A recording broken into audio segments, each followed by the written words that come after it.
Cinema పరిశ్రమకు సంబంధించినటువంటి పెద్దలు నిన్న తెలంగాణ ముఖ్యమంత్రి రేవంత్ రెడ్డి గారిని కలవడం జరిగింది. తెలంగాణ గౌరవ ముఖ్యమంత్రి రేవంత్ రెడ్డి గారు మేము ఏదైతే అసెంబ్లీలో నిర్ణయం తీసుకున్నామో ఆ నిర్ణయానికి కట్టుబడి ఉన్నాము. సినిమా రేట్లు పెంచేది లేదు, బెనిఫిట్ షోలు మీకు ఇచ్చేది లేదని చెప్పేసి చాలా కరెక్ట్గా చెప్పడం జరిగింది. ఇది కూడా చాలా సంతోషకరమైనటువంటి విషయం.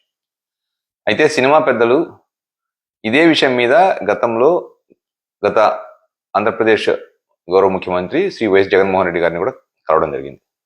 జగన్మోహన్ రెడ్డి గారిని కలిసినప్పుడు కూడా జగన్మోహన్ రెడ్డి గారు సినిమా పరిశ్రమకు సంబంధించినటువంటి ఈ యొక్క నటులు కానివ్వండి, దర్శకులు కానివ్వండి, సినిమా పెద్దలకు చెప్పింది ఏంటంటే, మీరు సినిమా పరిశ్రమకు సంబంధించినటువంటి ఏ విషయాలైనా కూడా మనము పరిష్కరించుకొని సినిమా పరిశ్రమానికి పాటుపడదామని చెప్పేసి వారికి సూచనలు ఇవ్వడం జరిగింది. అట్లాగే సినిమా పరిశ్రమను విశాఖపట్నానికి రమ్మని చెప్పేసి కూడా ఆయన సినిమా పరిశ్రమ పెద్దలకి అన్నా అని ప్రేమతో ఆప్యాయంగా అభిమానంగా పలకరించి వారిని ఇన్వైట్ చేయడం జరిగింది. కానీ ఈ సినిమా పెద్దలు ఏం చేశారు అంటే, బయటకు వచ్చి మమ్మల్ని గౌరవించలేదు, మాకు సరైన గౌరవం లేదు, మమ్మల్ని ఎక్కడో కారు పార్కింగ్ చేపించేసి నడిపించారు అని చెప్పేసి మురళీమోహన్ లాంటి పెద్ద మనుషులు కూడా మాట్లాడడం జరిగింది. మురళీమోహన్ గతంలో పార్లమెంటు సభ్యునిగా కూడా ఉండడం జరిగింది.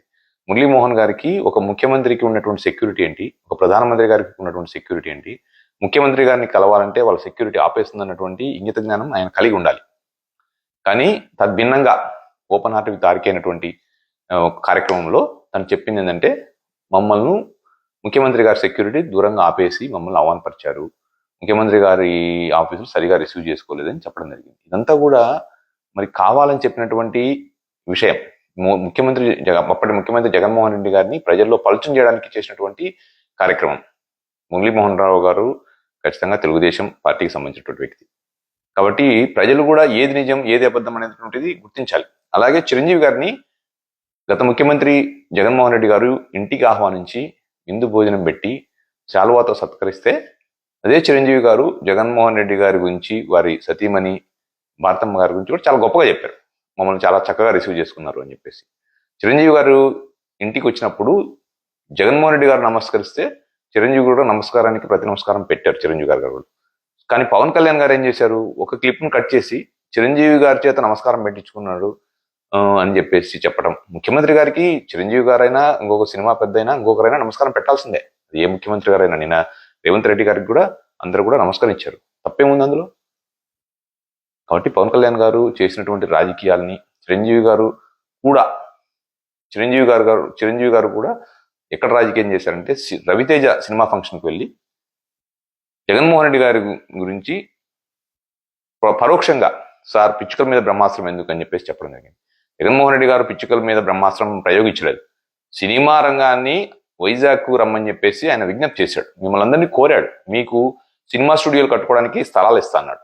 జూబ్లీ హిల్స్ లాంటి కాలనీలు కట్టుకోవడానికి వైజాగ్లో మీకు ఇండ్ల స్థలాలు కూడా ఇస్తానని చెప్పాడు. సో దీన్ని పిచ్చుక మీద బ్రహ్మాస్త్రం అన్నారు చిరంజీవి గారు.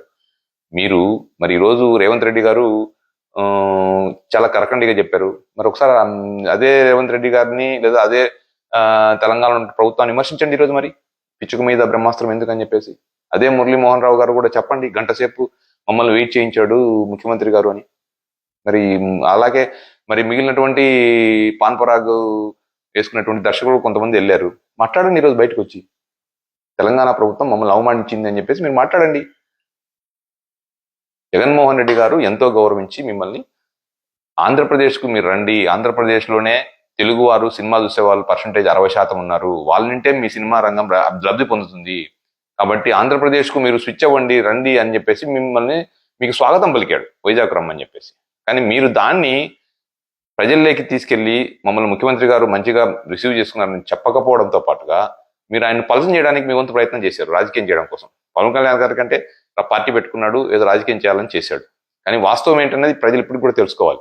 పవన్ కళ్యాణ్ గారు కూడా ఎందుకు చేశారు? మరి ఈరోజు ముఖ్యమంత్రి ఉప ముఖ్యమంత్రిగా ఉన్నారు కదా పవన్ కళ్యాణ్ ఆంధ్రప్రదేశ్కి. అవతల మరి తెలుగు రాష్ట్రమైనటువంటి తెలంగాణ రాష్ట్ర ప్రభుత్వం మరి ఏం చెప్పింది? నేను బెనిఫిట్ షోలు లేవు, రేట్లు పెంచేది లేదని చాలా కరకండి చెప్పింది. మరి ఈరోజు మాట్లాడండి మీరు బయటకు వచ్చి, ఒక ఉప ముఖ్యమంత్రి స్థాయిలో కానివ్వండి, లేదా ఒక నటుడిగా కూడా వచ్చి బయటకు వచ్చి మాట్లాడండి. ఎందుకు మాట్లాడలేకపోతున్నారు? ఇది ఆంధ్రప్రదేశ్లో ఉన్నటువంటి ప్రజలు గమనించాలి. జగన్మోహన్ రెడ్డి గారు ఏది చేసినా కూడా రాష్ట్రానికి మేలు చేయడానికి ప్రయత్నం చేస్తున్నటువంటి విషయం ఆంధ్రప్రదేశ్లో ఉన్నటువంటి ప్రజలందరూ కూడా గమనించాలని చెప్పేసి నేను ఒక ఎన్ఆర్ఐగా కోరుతున్నాను. ఇప్పటికీ మీకు మించిపోయింది లేదు. సినిమా పరిశ్రమలో ఉన్నటువంటి పెద్దలు ఎవరు మిమ్మల్ని గౌరవిస్తున్నారు, ఎవరు గౌరవించట్లేదు అన్న విషయం మీకు తెలియాలి. మీరు రాజకీయాలకి దూరంగా ఉంటూ మీ పని మీరు చేసుకోవాలి. అది చేయాల్సినటువంటి పని.